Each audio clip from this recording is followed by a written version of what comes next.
you for virtually joining us as we review the latest situation regarding COVID-19. I'm very pleased to be joined today by Dr. Irene Light and Mick Sharp. Together, they will review the latest updates regarding COVID-19, along with the key security implications due to the pandemic. Firstly, though, I will pass over to Dr. Irene to review the changes we've seen over the past week. Thanks, Kayla. So globally, we've just passed the 3 million mark of confirmed cases as of today, 28th of April, and there have been over 200,000 deaths.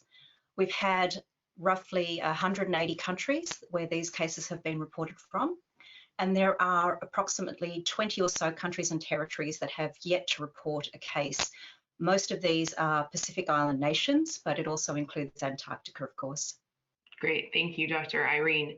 Moving now on to our latest Global Insight report, which further informs organizations on the associated security threats of the COVID-19 crisis and the enhancement of their resilience plans. Mick, can you please highlight some of the key findings for us? Thank you, Kayla. The first point of note is that the logistical and security implications of COVID-19 are not painted on a blank canvas. When assessing prevailing and forecasted security risks associated with the crisis, it's critical to understand the existing vulnerabilities, be they socioeconomic, criminal, political, or natural disaster related, along with the effectiveness of security and law enforcement agencies. For example, an existing security challenges of extreme and high-risk countries will increasingly be exacerbated by the economic downturn and some political opportunism in many cases. It's also likely to prevail for an extended period. For lower risk countries, the politicisation of the government's handling of the crisis, the psychological impact of the medical threat and related restrictions, along with a sharp economic downturn and associated unemployment, all increase the likelihood of social and political unrest. Notably, in the 18 months leading up to the COVID crisis, there's been a marked increase in civil unrest. This is likely to be the further increase in the coming months. The COVID crisis will also further challenge a country's infrastructure, security forces, and emergency services in responding to a concurrent crisis, such as an inevitable seasonal hurricane in the Caribbean or a major security escalation in Africa or the Middle East. Great, thanks, Mick. Another common question we get asked is on the resumption of domestic and international travel. What can you advise regarding the outlook for mobility? Regarding domestic travel, political and economic pressures are likely to lead to an easing of restrictions in many countries in the coming months. Indeed, this has already commenced in locations such as China, but will be uneven across the globe. This will depend on various elements such as the administrative structure and division of authority among tiers of government, the legal framework, and cultural particularities. The restoration of international travel will be much slower due to the ongoing medical threat and political pressures. A pre-pandemic level of international travel is only likely to be restored when a vaccine or ample screening and testing capabilities are available.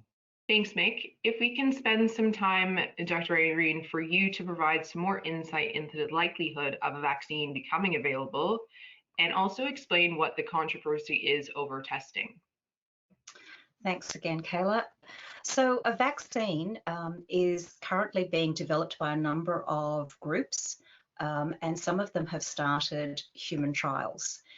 However, we've had coronaviruses in the past, and so far we have not had a successful vaccine against any coronavirus. So even if these vaccines are successful, we're looking at least a year before they're going to be available. The pessimists are saying that we may never have an effective vaccine against COVID-19. Now, moving on to testing, there are two types of tests, broadly speaking. Firstly is a test to detect the virus itself, a genetic test. And then the second type of test is to see whether a person has mounted an antibody response, so looking for antibodies.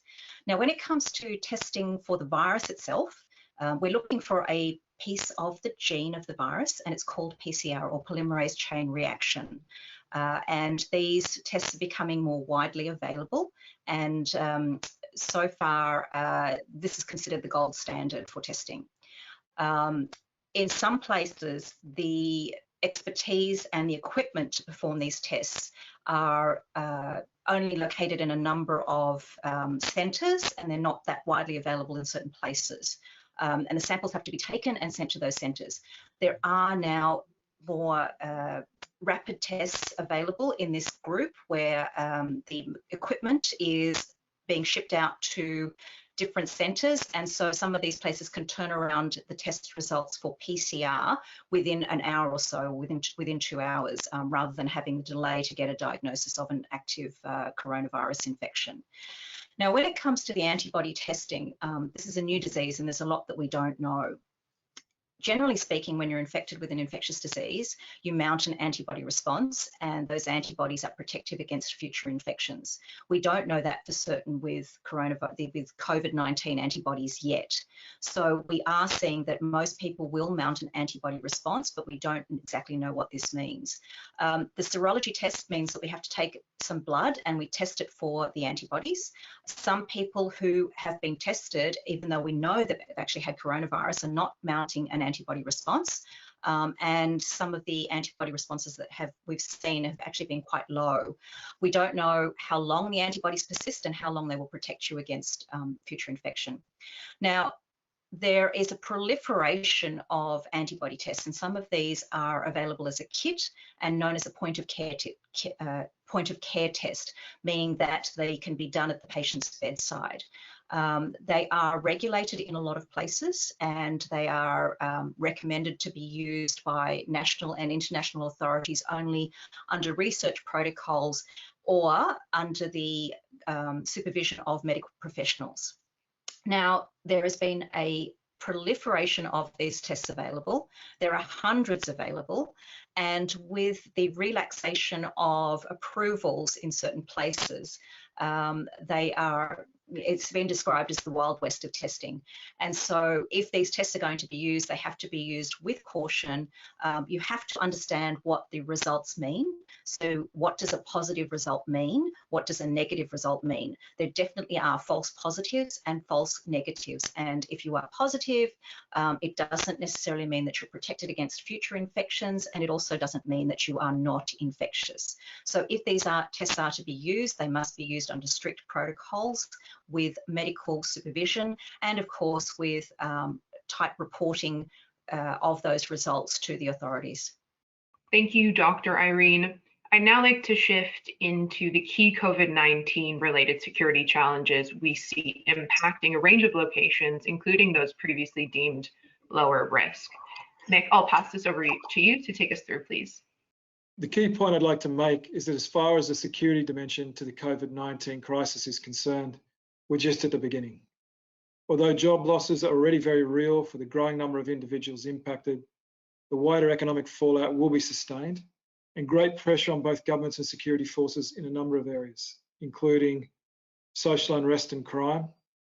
We forecast that the severe worldwide economic downturn as a result of large-scale and prolonged restrictions on mobility, disruption to production and supply chains, and the closure of businesses will lead to a rise in social unrest and crime in certain locations. Second key component of the security implications is the anti-government sentiment and political division. This will be driven by real or perceived poor governmental responses to the pandemic, as well as high unemployment levels, prompting unrest and challenges to leadership, particularly in locations with polarised societies or those with major political oppositions. This will challenge both autocratic regimes and vulnerable democracies, particularly those with an impending election. The political dimension also includes the opportunistic spectre of non-state actors, including terrorist organisations. Thirdly, xenophobic attacks and nationalist sentiment. An increase in nationalistic trends has already been accompanied by a rise in xenophobia in some locations, often targeted at those who are seen as spreading the virus or having privileged access to medicine and food supplies. The timing of the COVID crisis also comes off the back of a rise in populist politics in many countries that is now playing into a narrative of blame at the state level. This combination of political agenda and personal insecurity at a time of uncertainty will see xenophobic attacks continue in the coming months. Great, thank you, Mick. Based on the findings you shared previously, what should organizations do to prepare for these potential security implications? I want to emphasize that in preparing for and navigating these challenges, it's extremely important for organizations to have access to timely, validated, and objective information. In the current COVID-19 crisis, the 24/7 news cycle, torrent of social media and politicised information has made it particularly challenging for organisations to properly assess the crisis in relation to their own risks and requirements.